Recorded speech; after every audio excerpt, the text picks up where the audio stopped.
Harris's far-left record. Let's bring in Hoover Institution senior fellow, our favorite, Victor Davis Hanson. Victor, great to see you. Do you think, and I read your piece, and laying it out, she is frightening in terms of what she believes. Will Trump and Vance be able to Mike Dukakis her?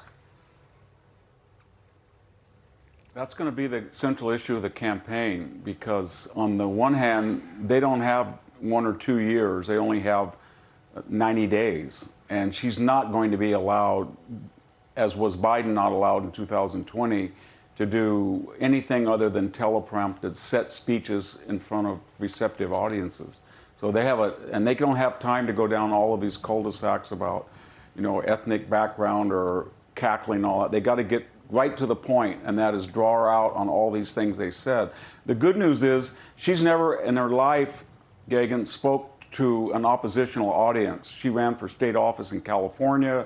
She ran for office in the Bay Area. She had a aborted brief primary candidacy in front of left-wing audiences. In all of those cases, her aim was to be the furthest left on the stage in a left-wing environment. So it's not that she said all these things. She emphatically said them. She doubled down on them. She stressed that she was a radical.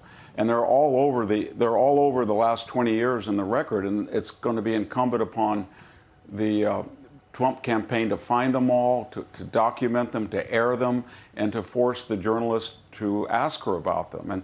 And the one time that she has had one unscripted moment, and that was just on the tarmac with Biden the other night. And in 60 seconds, she did exactly what her handlers are afraid of. She just melted down in that word salad and, wash, rinse, spin. And so that's what Trump needs to do. And anything he can do that and he will be conducive. He needs to look at the 1988 campaign when Dukakis was 17 points ahead on August 1st. And of course, they had somebody named Lee Atwater who demonstrated how to do it. And he destroyed the image or the mystique or I guess you would call it the fantasy that Mike Dukakis was just about competence and a technocrat. And he redefined him as a hardcore Massachusetts liberal. And he was a much more effective executive or politician than was Kamala Harris. So they can do it, but they don't have a lot of time. And of course, as you allude to, she will have the left-wing media the entire time trying to keep this honeymoon going for as long as possible so that they can run out the clock. But I want to play this one other video for you. I think it'd be a disservice to America if we didn't play this clip where then Senator Kamala Harris absolutely loses it over saying Merry Christmas back in 2017 when the political battle on Capitol Hill was about the DREAM Act, which focused on giving citizenship to dreamers. And when we all sing happy tunes and sing Merry Christmas and wish each other Merry Christmas, these children are not going to have a Merry Christmas. How dare we speak Merry Christmas? How dare we? They will not have a Merry Christmas. So there's miles of this video, but so can you just run a campaign using the video, or do you have to smoke her out in real time now between now and the election?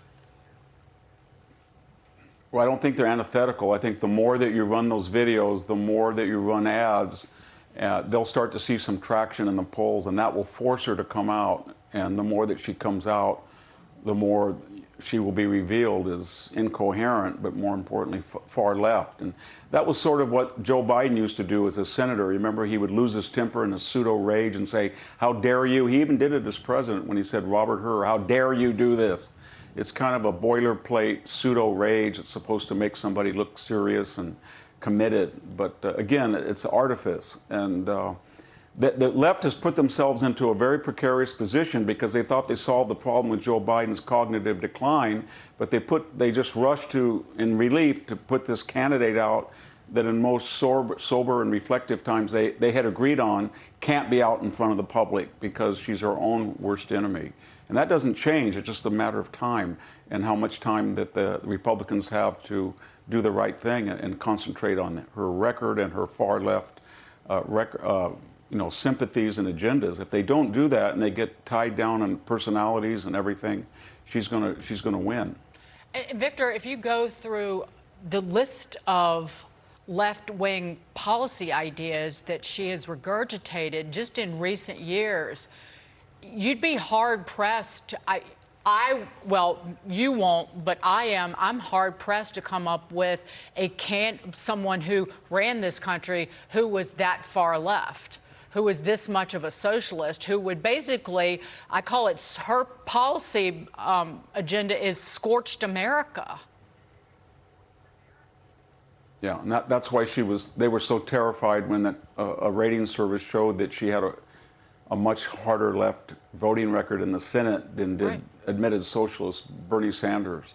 And this is a pattern. When George McGovern in '72, when Dukakis in '88, and re-election of Carter in 1980, that effort, they had all gone very hard left, and they scrambled in that last 90 days to 4 months, they scrambled to reinvent themselves as moderates because their record terrified the American people. And each one of those cases, whether it was Nixon or George H.W. Bush or Ronald Reagan, they redefined them in time, and they won handedly. And Trump can do it, but they have to focus on her record and what she would mean if she were elected. We don't elect in America people in the Bay Area, lifelong Bay Area politicians, because we don't want them to do the United States what they did to California. Right. Exactly. It's called burning down the middle class. Victor Davis Hanson, thank you so much, Thank you, sir.